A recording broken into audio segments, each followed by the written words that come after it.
मंदसौर शहर के गोल चौराहा निवासी दिलीप रेखा जैन की हत्या कर खुद को गोली मारने वाले विकास सोनी की मौत का असल सच वाली कहानी अब तक बाहर नहीं आई है। जबकि घटना को पूरे 8वां दिन है, पुलिस भी इससे पर्दा उठाने से मानो बच रही है।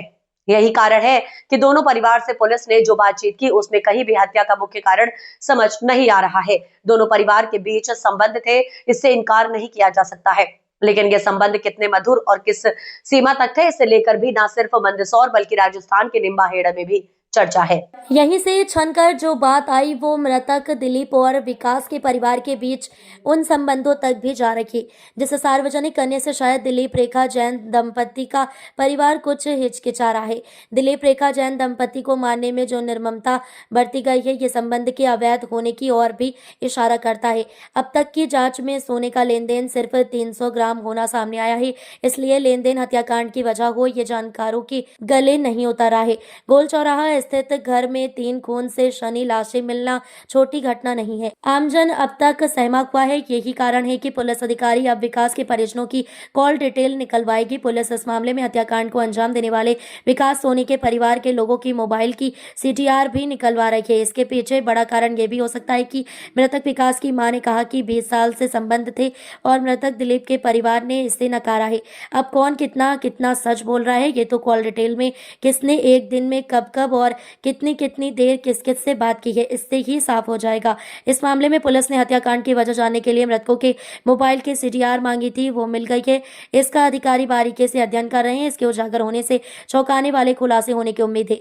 जांच के एंगल से देखें तो VoIP कॉल के बारे में भी जानकारी निकालना चाहिए, इसमें भी तथ्य निकल सकते हैं। फिलहाल मामला जांच में है, इसलिए अधिकारी भी सार्वजनिक तौर पर कुछ भी कहने से बच रहे हैं। विकास के परिजनों का कहना है कि इनकी मित्रता 20 साल पुरानी है और दिलीप के परिजन का कहना है कि दिलीप का धंधा 12 साल से ही, तो 20 साल का व्यवहार कैसे है। सराफा व्यापारी और उनकी पत्नी की हत्या हुई थी। इसके बाद आरोपी जो आया था उसने भी अपने आप को गोली मार दी थी। सब क्या मामला था? ये दिनांक 31 दिसंबर की घटना है, जिसमें जो मंदसौर के गोल चौराहा निवासी दिलीप जैन और उनकी पत्नी थी, उनकी विकास सोनी नाम के व्यक्ति जो कि निम्बाड़ा का निवासी, उसने हत्या कर दी थी और स्वयं को भी गोली मारकर आत्महत्या कर ली थी। इस प्रकरण में अभी जो है कॉल डिटेल आरोपी की ली गई है। इसमें जो है प्रथम दृष्टया जो साक्षियों से पूछताछ की है तो उसमें जो सोने का कुछ लेन देन इनका था, ऐसे तथ्य प्रकाश में आए हैं और इसमें कॉल डिटेल के आधार पर और भी जाँच की जा रही है। और इसमें जो मृतक आरोपी है विकास सोनी, उसके परिजनों के भी कॉल डिटेल इसमें ली जाना है, जिसके आधार पर ही इसमें अग्रिम स्थिति स्पष्ट हो पाएगी। हत्या किस तरह से की गई थी सर?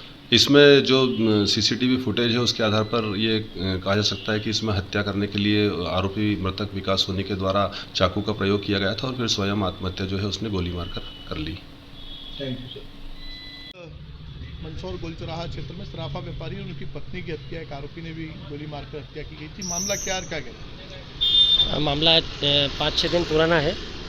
बहुत ही जघन्य हत्याकांड हुआ था और बड़ी तत्परता से पुलिस ने इसको हल करने का प्रयास भी करा और रोकने का प्रयास भी करा। मैं इस मामले में पुलिस अधीक्षक और शहर कोतवाली TI को धन्यवाद दूंगा कि वह समय पर पहुंचे, वह स्थिति को संभाला। क्या लगता है इस हत्या की, क्या लगता है कि क्या कारण हुआ है, क्या मानते हैं? कारण तो क्या कह सकते हैं, इसके लिए तो पुलिस ही तय करेगी क्या है क्या नहीं है। पुलिस अपनी जाँच कर रही है। क्या लगता है बड़ा हत्याकांड है? क्या लगता है? बहुत ही बड़ा और बहुत ही जघन्य हत्याकांड है। ऐसा भविष्य में होना नहीं चाहिए।